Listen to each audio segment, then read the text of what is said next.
அப்போஸ்தலர் நடபடிகள் 20ஆம் அதிகாரம் 28 அப்போஸ்தலர் நடபடிகள் 20ஆம் அதிகாரம் 28 38 வரை நாம் வாசி கேட்போம். 20ஆம் அதிகாரம் ஆர்த்தி முன்னால் வாமா. அப்போஸ்தலர் ஆக்ட்ஸ் சாப்டர் 20 verses 28 to 38 முன்னால் வாமா.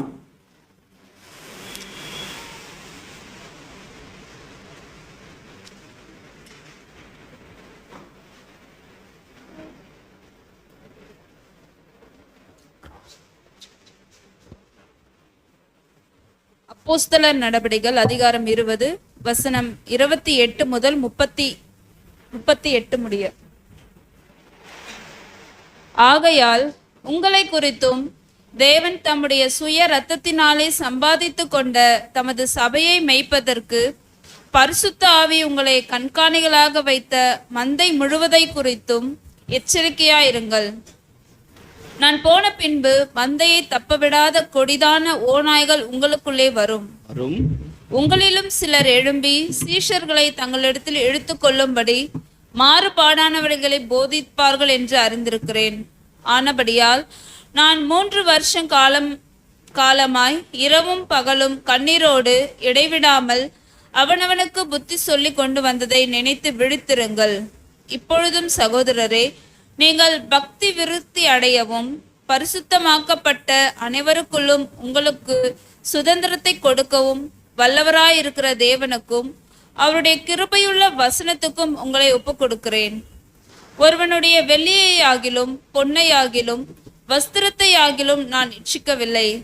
நீங்கள் அறிந்திருக்கிறபடி எனக்கும் என்னுடனே கூட இருந்தவர்களுக்கும் வேண்டியவைகளுக்காக இந்த கைகளையே வேலை செய்தது. இப்படி பிரயாசப்பட்டு பலவீனரை தாங்கவும் வாங்குகிறதை பார்க்கிலும் கொடுக்கிறதே பாக்கியம் என்று கர்த்தராகிய இயேசு சொன்ன வார்த்தைகளை நினைக்கவும் வேண்டும் என்று எல்லா விதத்திலேயும் உங்களுக்கு காண்பித்தேன் என்றேன். இவைகளை சொன்ன பின்பு அவன் முழங்கால் படியிட்டு அவர்கள் எல்லோரோடும் கூட ஜெபம் பண்ணினான். அவர்கள் எல்லோரும் மிகவும் அழுது, என் முகத்தை நீங்கள் இனி பார்க்க மாட்டீர்கள் என்று அவன் சொன்ன வார்த்தையை குறித்து அதிகமாய் துக்கப்பட்டு பவுலின் கழுத்தை கட்டிக்கொண்டு அவனை முத்தம் செய்து கப்பல் வரைக்கும் அவனோட கூட போனார்கள். ஆமென்.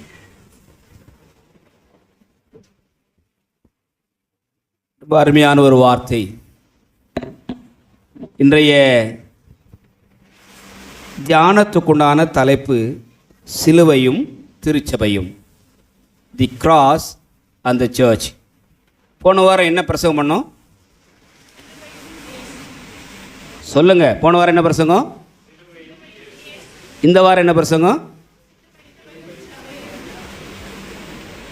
கேட்குறீங்களா? எல்லாரும் சேர்ந்து சொல்லுமா? சிலுவையும் திருச்சபையும். திரு என்ற நல்ல அடைமொழி வார்த்தை பயன்படுத்துகிற. திரு என்றால் விசேஷமாக, அற்புதமான, இல்லையா, மதிப்பிற்குரிய என்ற நல்ல வார்த்தை அடைமொழியோடு கூட இங்கே 28ஆம் வசனம் எல்லாரும் பைபிள் எடுங்க. எத்தனை பேர் பைபிள் 8 வந்திருக்கீங்க? 8 வராதவர்களுக்காக கர்த்தரை ஸ்தோத்திரம் பண்ணுறேன், ஜெபம் பண்ணுறேன். அடுத்த வாரம் வரும்போது பைபிளோடு கூட வாங்க. கர்த்தருக்கு ஸ்தோத்திரம். எல்லாரும் சேர்ந்து வாசிக்கலாமா? டிஸ்பிளே பண்ணுங்கம்மா. ஆகையால் உங்களை குறித்தும் தேவன் தம்முடைய கரத்தினாலே சுய இரத்தத்தினாலே சம்பாதித்து கொண்ட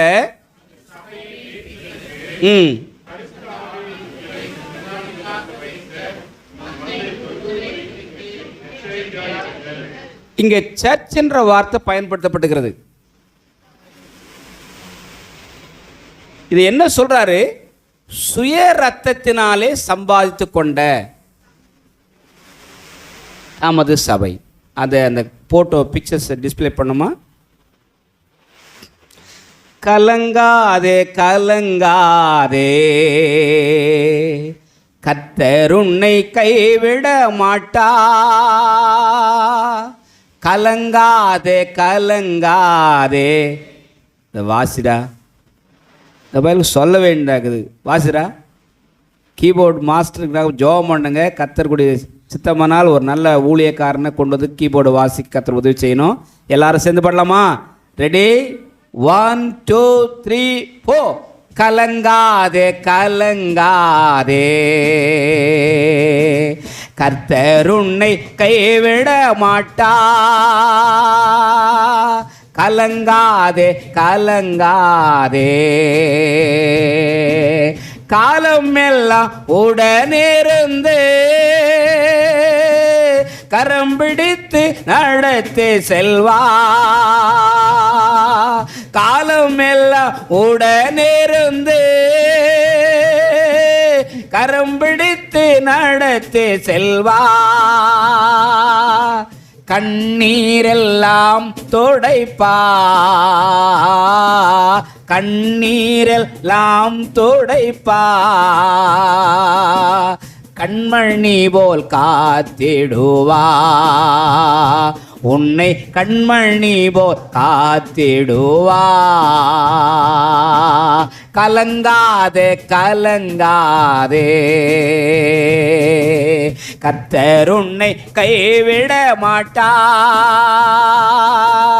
கலங்காதே கலங்காதே. உன் நோய்கள் சுமந்து கொண்டார், உன் வேதனைகளை ஏற்றுக்கொண்டார். நீ சுமக்க தேவையில்லை, அவர் உனக்காய் சுமந்தார். நம்முடைய பாவங்களை சுமந்தார், நம்முடைய துக்கங்களை சுமந்தார், நம்முடைய பாடுகளை சுமந்தார். ஏன்?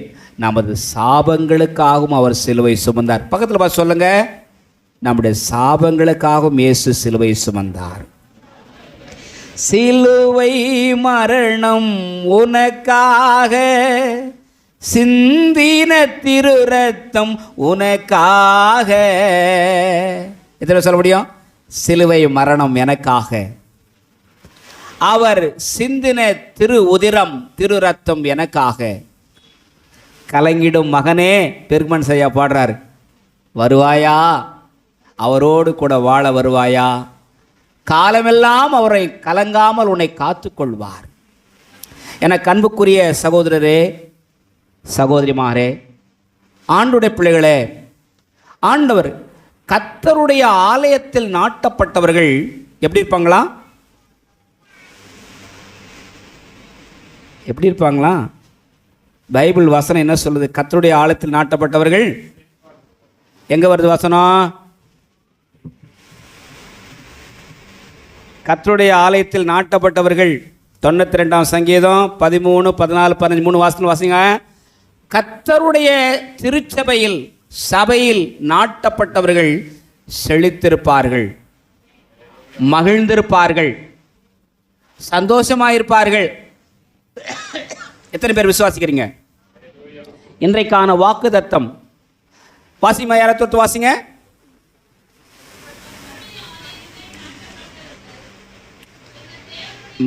பைபிள் வாசிக்கிறவங்களுக்கு மைக் வச்சுருக்குங்க. பைபிள் வாசிக்கிறவங்க ஆர்த்தி எப்போது முன்னால் உக்காரணும், பின்னால் உக்காரக்கூடாது. வாசிமா. கர்த்தருடைய திருச்சபையில் சபையில் நாட்டப்பட்டவர்கள், அமர்ந்திருக்கிறவர்கள், நிற்கிறவர்கள், உட்காருகிறவர்கள் எப்படி இருப்பாங்களாம்? வாசிங்க. நாட்டப்பட்டவர்கள் எங்கள் தேவனுடைய பிரகாரங்களில் செழித்திருப்பார்கள். எங்கள் தேவனுடைய பிரகாரங்களில் செழித்திருப்பார்கள். கர்த்தர் உத்தமர் என்றும், கர்த்தர் உத்தமர் என்றும், என் கண்மலையாகிய அவரிடத்தில் அநீதி இல்லை என்றும் விளங்க பண்ணும்படி, கண்மலையாகி அவரிடத்தில் அநீதி இல்லை என்று விளங்க பண்ணும்படி, அவர்கள் முதிர் வயதிலும் கனி தந்து, அவர்கள் முதிர் வயதிலும் கனி தந்து புஷ்டியும் பசுமையுமாயிருப்பார்கள். எத்தனை பேர் நம்புறீங்க? சொல்லுங்க, நான் புஷ்டியா இருப்பேன். சில பேர் வாயை திறக்க மாட்டீங்க, அப்போ கருவாடு மாதிரி ஆயிடுவீங்க. நான் புஷ்டியா இருப்பேன், அல்லேலூயா. நான் செழிப்பா இருப்பேன், சொல்லுங்க அல்லேலூயா. நான் நல்ல வளமா இருப்பேன், நான் நலமா இருப்பேன் சொல்லி பாருங்க. நான் எங்க நல்லா இருக்க போறேன்? 5 முறை சொல்லுங்க, நல்லா இருக்க மாட்டீங்க. உன் வாயின் வார்த்தைகளினாலே நீ சிக்குண்டாய், உன் நாவின் கீழே ஜீவனும் சாபம் இருக்கிறது. திருச்சபைக்கு வந்திருக்கிற அன்புக்குரிய சகோதர சகோதரியாரே, இன்றைக்கு ஆண்டவர் சொல்லுகிறார், நீங்கள் பசுமையாயிருப்பீர்கள், புஷ்டியாயிருப்பீர்கள், செழித்திருப்பீர்கள். ஏனென்றால் இந்த திருச்சபையின் அந்த போட்டோ பார்த்தீங்க இல்லையா? இந்த திருச்சபையின் ஸ்தாபகர் கர்த்தருடைய வார்த்தை சொல்கிறது, என் சபையை நான் கட்டுவேன், பாதாளத்தின் வாசல்கள் மேற்கொள்ளுவதில்லை. சபையை ஆண்டவர் கட்டுகிறார், சபையை கர்த்தர் காக்கின்றார், அந்த சபையை கர்த்தர் ஆசீர்வதிக்கின்றார். இன்றைக்கு உலகளாவிய திருச்சபையானது, கேத்தலிக் சர்ச் அப்படின்னு சொன்னால் உலக திருச்சபை, உலகளாவிய திருச்சபையினுடைய தலைவர் ஸ்தாபகர் யாரு? போப்பாண்டவர் இல்லை, இயேசு ஆண்டவர் தான். சொல்லுங்க பார்க்கலாம், இயேசு ஆண்டவர் தான் சர்ச்சுக்கு தலைவர். அல்லேலூயா. ரோம கத்தோலிக்க திருச்சபையுடைய தலைவர் யாரு? போப்பாண்டவர். ஒரு சபையின் பிரிவுக்கு தலைவராக இருக்கின்றார். ஒவ்வொரு ஸ்தாபனங்களும் சங்கங்களும் அவர்களுக்கு என்று தலைவர்களை நியமித்துக் கொண்டார்கள். ஒட்டுமொத்த திருச்சபையின் ஸ்தாபகர் தலைவர் நம்முடைய ஆண்டவராகிய இயேசு கிறிஸ்துவானவர். அல்லேலூயா. தலையாகிய திருச்சபையின் தலைவராக இருக்கிற நாம் அவருக்கு முன்பாக தலை வணங்க ஆண்டவருடைய நாமத்திலே அழைக்கப்பட்டிருக்கின்றோம். இந்த திருச்சபை குறித்து பல்வேறு வார்த்தைகள் பயன்படுத்தப்பட்டிருக்கின்றது. அவர் சொல்றாரு, சுய இரத்தத்தினால் சம்பாதித்த சபை. அப்போ சபை எதனால விலைக்கிரயம் கொள்ளப்பட்டது? இயேசு கிறிஸ்துவின் இரத்தத்தினால சம்பாதிக்கப்பட்டதுதான் சபை. அல்லேலூயா. அப்போ ஒவ்வொரு விசுவாசின் கூட்டமும் சபை கூட்டமும் கிறிஸ்துவின் இரத்தத்தால் கழுவப்பட்டவர்கள், கிறிஸ்துவின் இரத்தத்தால் மீட்கப்பட்டவர்கள், கிறிஸ்துவின் இரத்தத்தால் விலைக்கிரயமாக கொள்ளப்பட்டவர்கள். இந்த சபைக்கு பல்வேறு உவமான பெயர் கொடுக்கப்பட்டிருக்கின்றது. எபேசியர் புஸ்தகம் 2ஆம் அதிகாரம் 19ஆம் வசனம் என்ன சொல்லப்படுகிறது? ஆண்டவருடைய குடும்பம், கடவுளின் குடும்பம். எபேசியர் 2ஆம் அதிகாரம் 20ஆம் வசனம் 22ஆம் சொல்லப்பட்டிருக்கிறது, கடவுளுடைய மாளிகை. ஆண்டவருடைய சபையானது கடவுளுடைய மாளிகையாக சொல்லப்பட்டிருக்கின்றது. யோவான் எழுதின புஸ்தகம் 10ஆம் அதிகாரம் 14, 15, 16 இந்த வார்த்தைகள் என்ன சொல்கிறது? தேவனுடைய கடவுளுடைய மந்தை, அந்த மந்தையின் முதல்வராக, நடத்துவராக, இடையனாக ஆண்டவர் இருக்கின்றார். 2 கொரிந்தியர் புஸ்தகம் 11ஆம் அதிகாரம் 2ஆம் வசனத்திலே சொல்லப்பட்டிருக்கின்றது, கிறிஸ்துவின் மனவாட்டி. கொலோசியர் புஸ்தகம் 1ஆம் அதிகாரம் 18ஆம் வசனம் சொல்லப்பட்டிருக்கிறது, கிறிஸ்துவின் சரீரம். எல்லாரும் என்ன பாருங்க, கிறிஸ்துவின் சரீரம். இங்க பாருங்க, எங்க அந்த போட்டோ டக்குன்னு காணாம போயிடுச்சு. கிறிஸ்துவின் சரீரம்.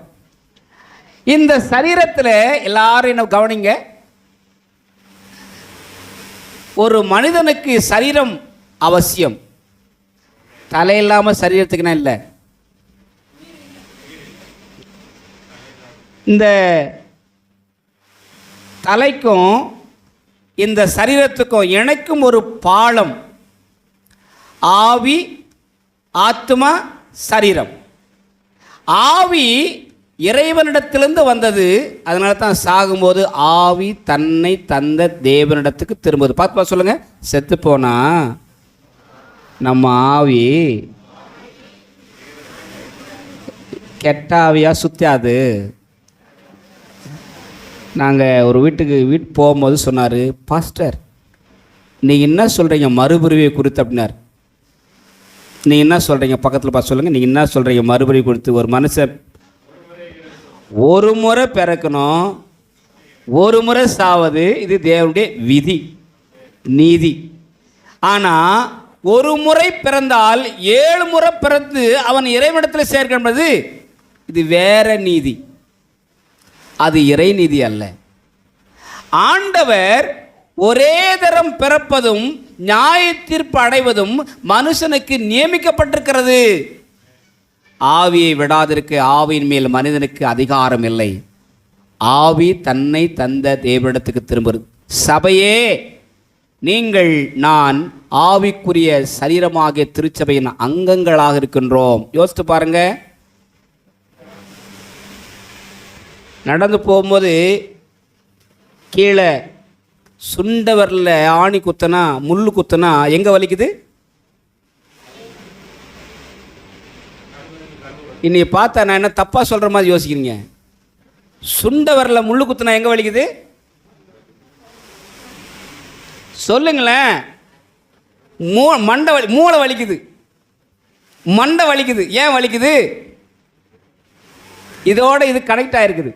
சொல்லுங்க, ஒன்னோடு ஒன்று கனெக்ட் ஆகிருக்குது. இந்த கனெக்ஷன் கட் ஆயிட்டா ஆல் அவுட்டு. திருச்சபையில் வந்திருக்கிற ஒவ்வொரு விசுவாசிகளும் ஒவ்வொருவரோடு கூட ஒருவர் நாம் கட்டப்பட்டிருக்கிறோம், கனெக்டட் ஆக்கப்பட்டிருக்கின்றோம். ஹல்லேலூயா.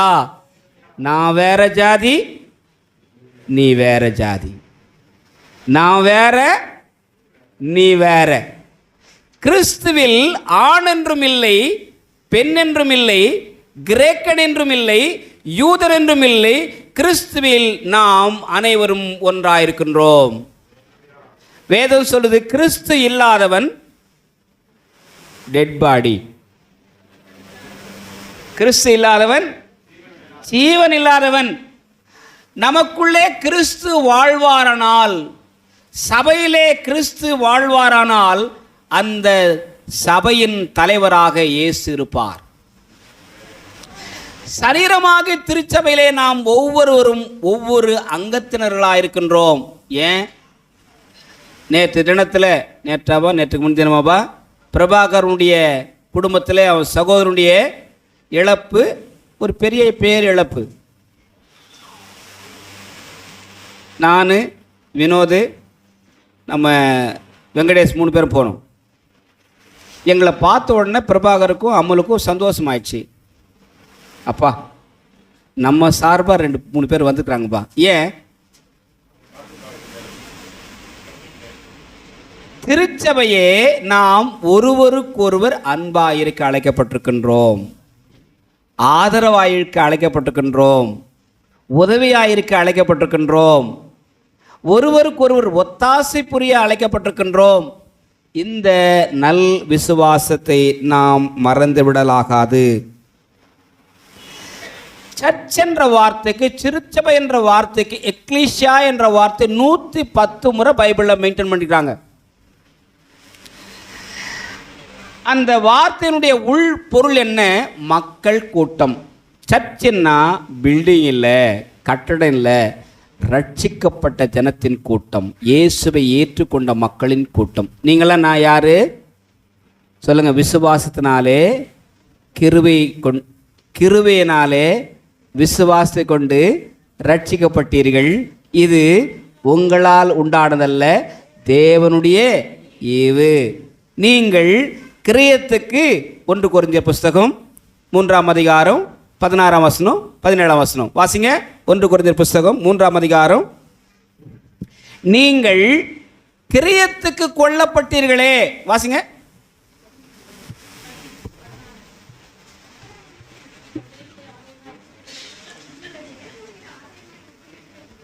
நீங்கள் தேவனுடைய ஆலயமாய் இருக்கிறீர்கள் என்றும், தேவனுடைய ஆவி உங்களில் வாசமாய் இருக்கிறார் என்றும் அறியாதிருக்கிறீர்களா? தேவனுடைய ஆவியான உங்களில் வாசமாய் இருக்க என்றும் அறியாதிருக்கிறீர்களா? ஒருவன் தேவனுடைய ஆலயத்தை கெடுத்தால், அவனை தேவன் கெடுப்பார். தேவனுடைய ஆலயம் பரிசுத்தமாய் இருக்கிறது. நீங்களே அந்த ஆலயம். இப்ப எதுதான் சர்ச்சு? யார் தான் சர்ச்சு? நான் தான் சர்ச்சு. சொல்லுங்க பார்க்கலாம், நான் தான் சர்ச்சு. அல்லேலூயா. இப்போ இந்த திருச்சபையிலே நாம் அங்கத்தினராக, உறுப்பினர்களாக அழைக்கப்பட்டிருக்கின்றோம். 1 கொரிந்தியர் புஸ்தகம் 6ஆம் அதிகாரம் 19ஆம் வசனம் 20 வாசிக்க பார்க்கலாம். நான் சொன்ன வார்த்தைங்க திரும்பி பாருங்க. நீங்கள் எல்லாவற்றையும் அனுபவிக்க எனக்கு அதிகாரம் உண்டு, ஆகிலும் எல்லாம் தகுதி. 1 கொரிந்தியர் 6ஆம் அதிகாரம் 19ஆம் வசனம் 20ஆம் வசனம். உங்கள் சரீரமானது நீங்கள் தேவனாலே பெற்றும் உங்களில் தங்கியும் இருக்கிற பரிசுத்த ஆவியினுடைய ஆலயமாய் இருக்கிறது என்றும், நீங்கள் உங்களுடையவர்கள் அல்லவென்றும் அறிவீர்களா? என்பதை அறிவீர்களா? கிரயத்துக்கு கொல்லப்பட்டீர்களே. எல்லாரும் பாருங்க. கிரயம். என்ன கிரயம்? பிளட் ஆஃப் ஜீசஸ் கிரயம். சுய ரத்தத்தினாலே சம்பாதித்த சபை. கிரயத்துக்கு கொல்லப்பட்டீர்களே, ஆகையால் தேவனுக்கு உடையவர்களாகிய உங்கள் சரீரத்தினாலும் உங்கள் ஆவியினாலும் தேவனை மகிமைப்படுத்துங்கள். உங்கள் ஆவியினாலும் தேவனை மகிமைப்படுத்துங்கள். இப்போ இந்த திருவுடலான திருசரீரமாகிய திருச்சபை எதற்காக கடவுள் நியமித்திருக்கின்றார், வைத்திருக்கின்றார்? தேவனை மகிமைப்படுத்துவதற்காக. கையை தூக்கி ஆமென் சொல்லுங்க. ஏன் ஆண்டவர் அவருடைய சரீரத்தை உண்டாக்கினார், அவருடைய திருச்சபையை உண்டாக்கினார்? தலையாய நோக்கம், பிரதானமான நோக்கம் தேவனை நாம் மகிமைப்படுத்துவதற்காக அவர் நம்மை உருவாக்கினார். 1-2 வசனங்களை வாசிக்கலாம். 1 பேதுருவின் புஸ்தகம் 1ஆம் அதிகாரம் 18ஆம் வசனம் 10ஆம் வசனம் வாசிங்க.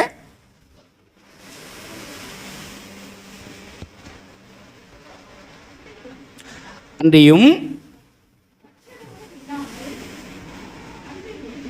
பட்சபாதம் இல்லாமல் அவனுடைய கிரியைகளின்படி நியாயம் தீர்க்கிறவரை நீங்கள் பிதாவாக தொழுது கொண்டு வருகிறபடியால். 1 பேதுரு 1ஆம் அதிகாரம் 18ஆம் வசனம் 10ஆம் வசனம் 19. உங்கள் முன்னோர்களால் பாரம்பரியமாய் நீங்கள் அனுசரித்து வந்த வீணான நடத்தை நின்று அழிவுள்ள வஸ்துக்களாகிய வெள்ளியினாலும் பொன்னினாலும் மீட்கப்படாமல், அழிவுள்ள வஸ்துக்களாகிய பொன்னினாலும் வெள்ளியினாலும் நீங்கள் மீட்கப்படாமல், குற்றமில்லாத மாசற்ற ஆட்டுக்குட்டியாகிய கிறிஸ்துவின் விலையேற பெற்ற இரத்தத்தினாலே மீட்கப்பட்டீர்கள். கிறிஸ்துவின் விலையேற பெற்ற, விலையில்லாத ரத்தம்,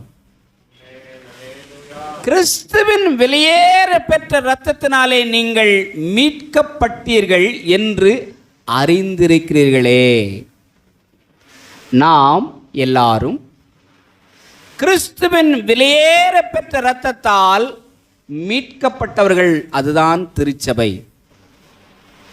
அன்புக்குரிய விசுவாச மக்களே, அப்போஸ்தலர் நடவடிக்கையிலே ஒரு சில வசனங்களை நாம் விதமாய் வாசிக்கின்றோம். ஆண்டவர் இந்த பூமியிலே ஒரு கூட்டத்தை அவருக்கென்று நியமிக்கின்றார்.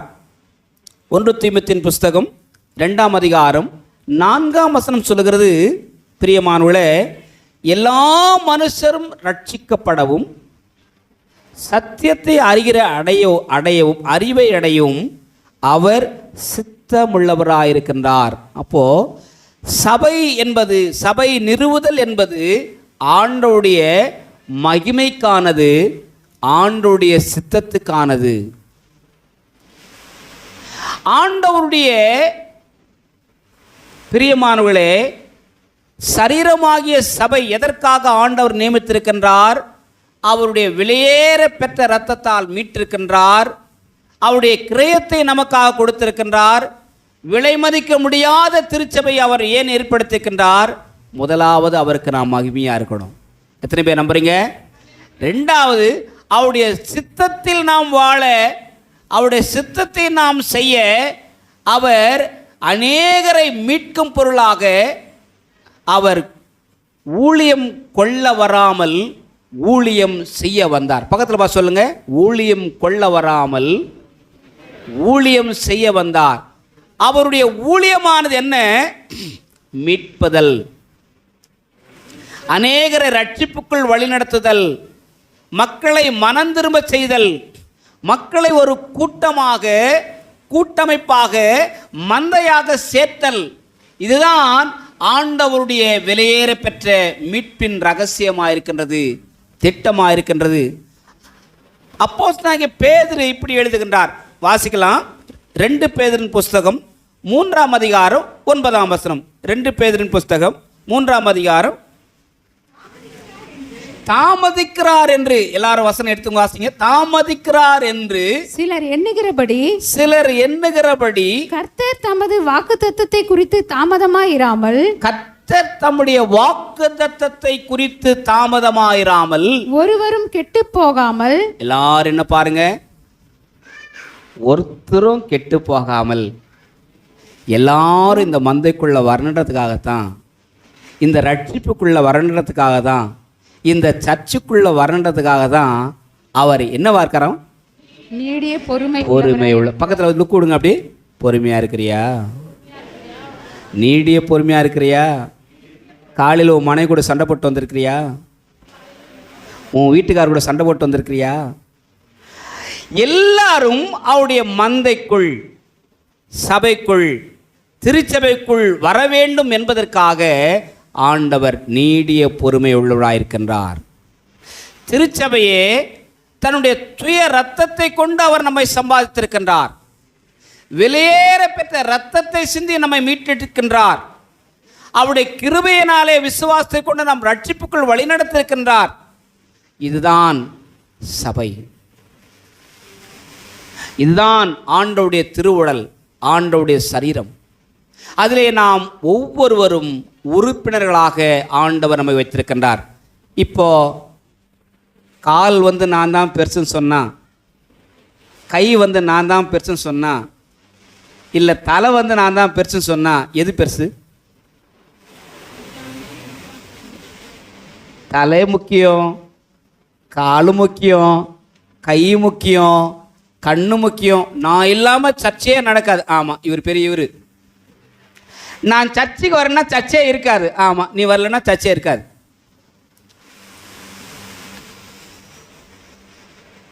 காலுக்கு என்ன முக்கியமோ யோசித்து பாருங்க. 5 விரல் கையை மேலே தூக்குங்க. 5 விரலும் முக்கியம். இதில் கட்டை விரல காணாம போச்சு என்ன நடக்கும்?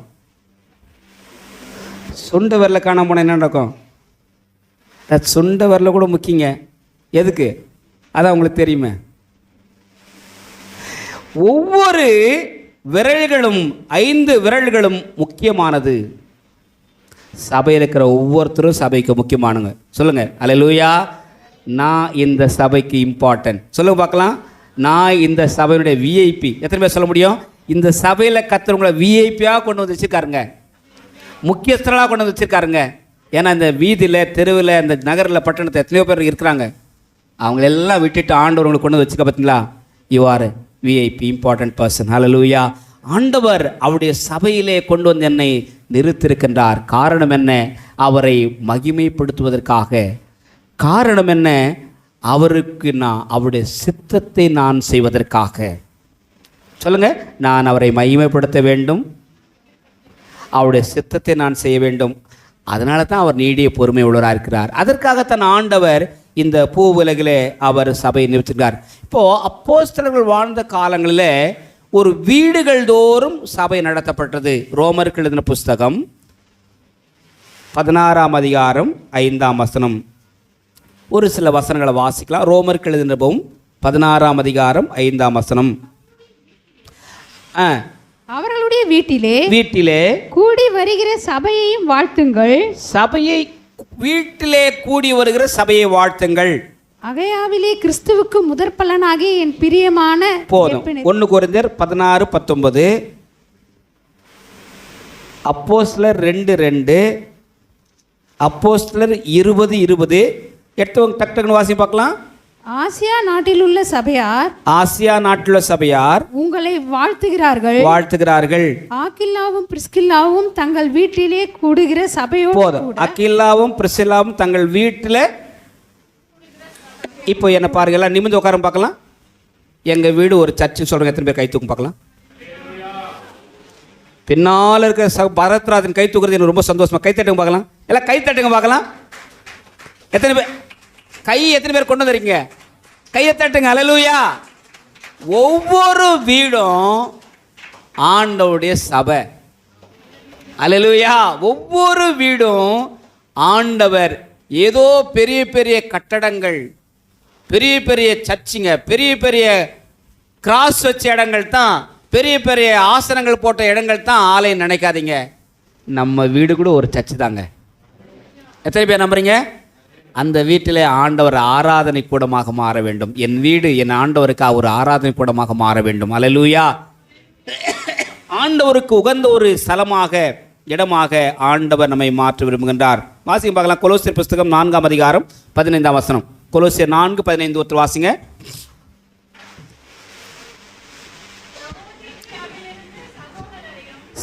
லவோதிக்கேயாவில் இருக்கிற சகோதரரையும் நிம்மாவையும்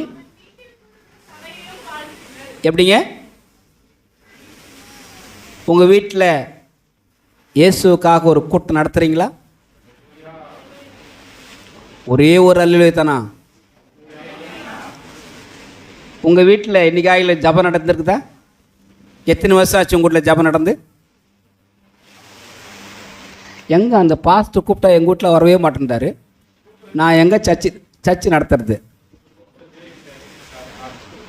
ஃபோன் போட்டு உங்கள் வீட்டுக்கு வரேன்னு சொன்னால், பாஸ்டர் இன்றைக்கி நல்ல நாள் இல்லை பாஸ்டர், இன்னொரு நாளைக்கு வாங்க பாஸ்டர் எங்கள் வீட்டுக்கு ஜெபம் பண்ணுறதுக்கு. இந்த மாதிரி நல்ல நாள் பார்க்குற நல்ல நாட்களும் நம்ம சபையில் உட்காந்துட்டா இருக்காங்க. கர்த்தருக்கு ஸ்தோத்திரம்.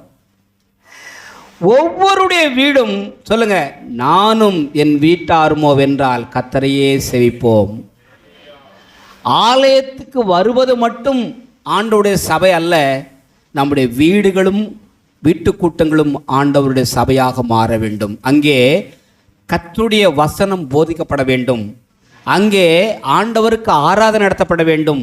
அங்கே கர்த்தருடைய ஆராதனை நடக்க வேண்டும். அங்கே கர்த்தருக்கென்று ஆடல் பாடல் சத்தம் உண்டாயிருக்க வேண்டும்.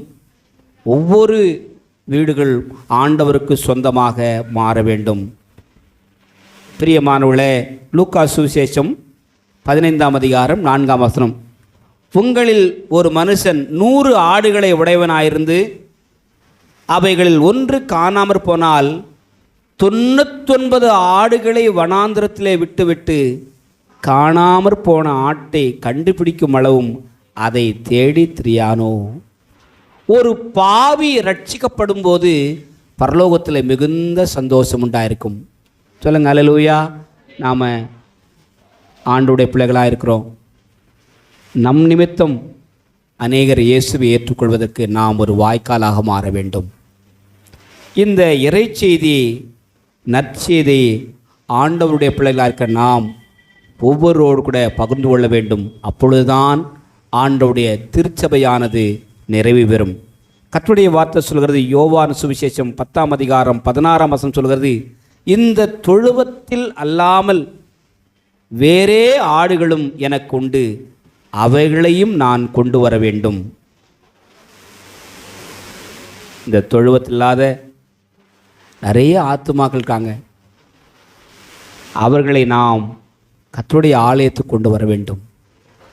அன்புக்குரிய சக சகோதர சகோதரிமாரே, திருச்சபை இந்த சபை நாம் பிறருக்கு அறிவிக்கிற சபையாக மாற வேண்டும். மகிமை செலுத்த வேண்டும், சித்தம் செய்ய வேண்டும். இந்த இயேசுவை பிறருக்கு கொடுக்கிற மக்களாக நாம் மாற வேண்டும்.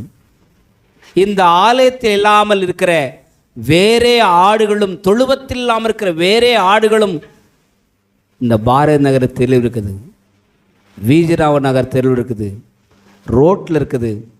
அவர்களை நான் அழைப்பதற்கு நான் என்ன செய்கின்றேன்? கிறிஸ்துவின் சிலுவை நம்மை அழைக்கிறது, அவரை அறிவிப்பதற்காக. சொல்லுங்க, கிறிஸ்துவின் சிலுவை என்னை ஆலயத்துக்கு அழைத்திருக்கின்றது, அவரை அறிவிப்பதற்காக. தேவனுக்கு மகிமை செலுத்தக்கூடிய மக்களாக நாம் வாழ வேண்டும். அதுதான் தேவ ஆலயம். தேவனுடைய சித்தத்தை செய்யக்கூடிய மக்களாக நாம் மாற வேண்டும். அதற்காகத்தான் நான் ரட்சிக்கப்பட்டேன், மனம் திரும்புகிறேன். தேவனை அறிவிக்கிற மக்களாக நாம் மாற வேண்டும். அதுதான் கிறிஸ்துவின் நற்செய்தியாக இருக்கின்றது. சபை குறித்து நாம் சற்று யோசித்தோம்.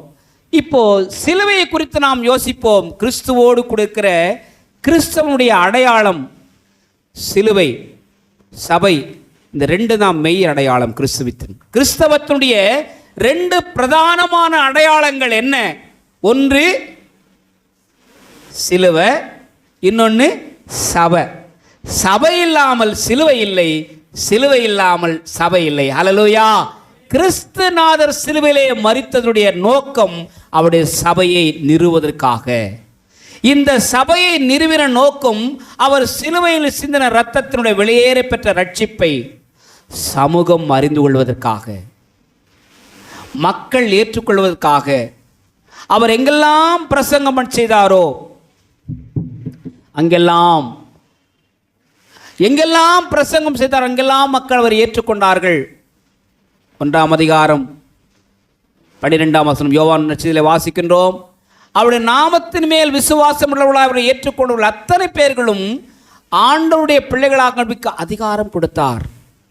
அந்த கூட்டம் தான் ஆண்டவரால் கூடப்பட்ட கூட்டமாக இருக்கின்றது. சிலுவைக்கும் எனக்கும் உள்ள தூரம் என்ன, விசேஷம் என்ன, செயல் என்ன, திட்டம் என்ன? அப்போஸ்தலனாகிய பவுல் எழுதுகின்றார். கலாத்திற்கு புஸ்தகம் 2ஆம் அதிகாரம் 20ஆம் வசனம். வேதம் சொல்லுகிறது, கிறிஸ்துவோடு கூட நான் சிலுவையில் அறையப்பட்டிருக்கின்றேன். எத்தனை பேர் சொல்ல முடியும்? சிலுவைக்கும் திருச்சபைக்கும் உள்ள உறவு, உடன்பாடு, உடன்படிக்கை என்ன? நீங்களும் நானும் கிறிஸ்துவோடு கூட சிலுவையில் அறையப்பட நம்மை ஒப்பு கொடுத்திருக்க வேண்டும். 2 தீமோத்தேயுவின் புஸ்தகம் 2ஆம் அதிகாரம் 11ஆம் வசனம். ரோமருக்கு எழுதின புஸ்தகம் 6ஆம் அதிகாரம் 8ஆம் வசனம் சொல்கிறது. கொலோசியருக்கு எழுதின புஸ்தகம் 2ஆம் அதிகாரம் 20ஆம் வசனம் சொல்கிறது, கிறிஸ்துவோடு கூட மரித்தேன். கிறிஸ்துவோடு கூட அறையப்படுதல், கிறிஸ்துவோடு கூட மரித்தல்.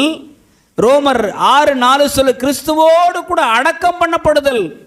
எபேசியர் 2ஆம் அதிகாரம் 2:7 சொல்லப்படுகிறது, கிறிஸ்துவோடு கூட உயிர் பெறுதல். கிறிஸ்துவோடு கூட உட்காருதல் என்று சொல்லி கர்த்தருடைய வார்த்தை சொல்கிறது. அன்புக்குரிய சக விசுவாசிகளே, இன்றைய தியானத்திலே நான் உங்களுக்கு சொல்கின்றேன், நாங்கள் சிலுவையில் அறையப்பட்ட இயேசுவை பிரசங்கம் செய்கின்றோம். எத்தனை பேர் தைரியமாக சொல்ல முடியும்? ஆமாம், நாங்கள் சிலுவையில் அறையப்பட்ட இயேசுவையே பிரசங்கம் பண்ணுகிறோம். இதுதான் இயேசுவை ஏற்றுக்கொண்ட கிறிஸ்தவ மக்களின் ஸ்லோகமாக மாறியது. நாம் நம்மை பிரசங்கம் செய்வதற்காக நாம் அழைக்கப்படவில்லை, இந்த கிறிஸ்துவை பிரசன்ட் பண்ணுவதற்காக நாம் அழைக்கப்பட்டிருக்கின்றோம். எத்தனை பேர் நம்புறீங்க? அல்லேலூயா. கிறிஸ்துவின் மகிமை, கிறிஸ்துவின் சித்தம், கிறிஸ்துவின் பிரசங்கம் இன்றைக்கு ஒவ்வொரு திருச்சபையின் தலையாய கடமையாயிருக்கிறது. விசுவாசியே, இந்த இயேசுவை பிறருக்காக கொடுக்க நீ அழைக்கப்பட்டிருக்கிறாய். விசுவாசியே, ரட்சிக்கப்பட்டதற்காக அவருடைய சிறுவுள சித்தத்தை இந்த பூமியிலே நிறைவேற்றுவதற்காக எவ்வளவு காலம்? சாகும் வரை. பவுல் எழுதுகின்றார், ஓட்டத்தை முடித்தேன், நல்ல போராட்டத்தை போராடினேன், விசுவாசத்தை காத்துக்கொண்டேன், இது முதல் நீதியின் கிரீடம் எனக்காக வைக்கப்பட்டிருக்கிறது. பக்கத்தில் கை கொடுத்து சொல்லுங்க, உங்க விசுவாசத்தை காத்துவியா? நல்ல போராட்டத்தை போராடுவியா? சாகர வரை விசுவாசியா வாழ்வியா? ரோட்டில் போகும்போது மறுவீசி ஓடுவியா? விசுவாசத்தை காத்துக்கொண்டேன். சிலுவையில் சிந்தின அவருடைய திரு இரத்தத்தினாலே பிரதான மீட்பை பெற்றுக்கொண்ட நாம் அவருடைய திருச்சபையாய் அங்கமாய் நாம் இருக்கின்றோம்.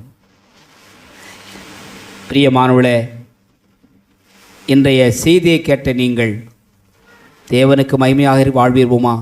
சிந்தனை செய்வோம். தேவ சித்தத்தை நம்முடைய வீடுகளிலே, நம்முடைய குடும்பத்திலே, தனிநபர் வாழ்க்கையிலே செய்வோமா? இந்த கிறிஸ்துவை பிறருக்கு கொடுக்கிற மக்களாக மாறுவோமா?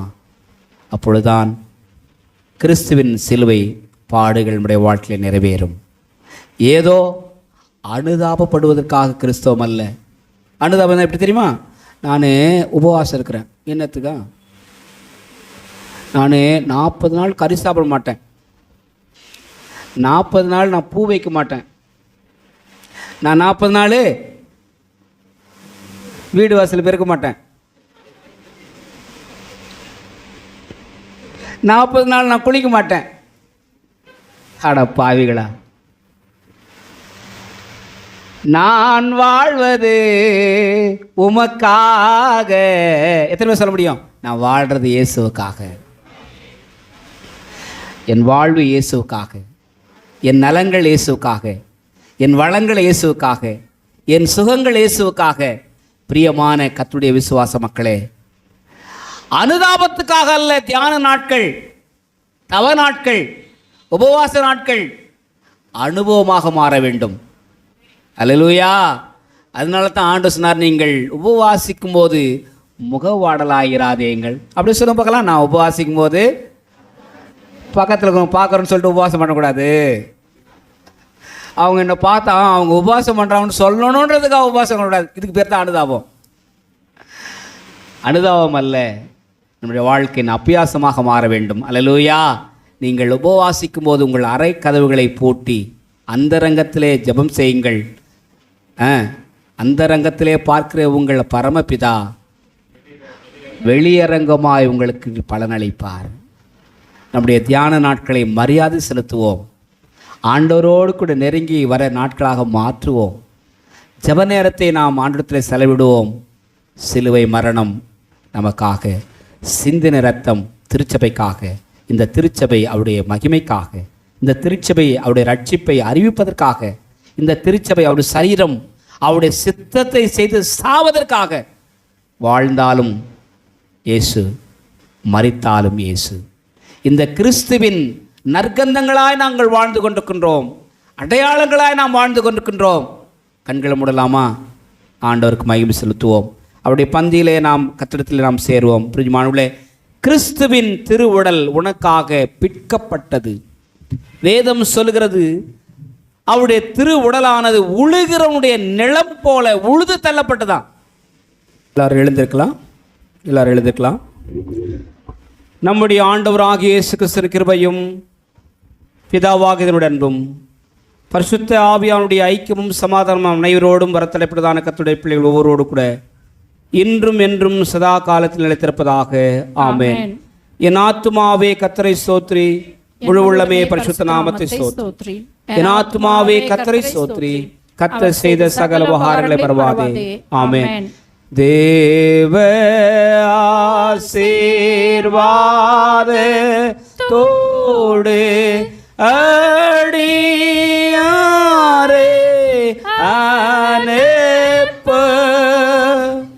வார்த்தையேனோ மப்பத்தாலே போஷித்து வளர்ப்பீயோ.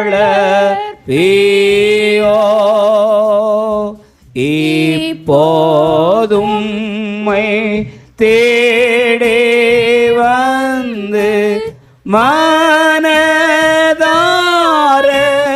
போற்றினோ. மோட்சலோகத்தில்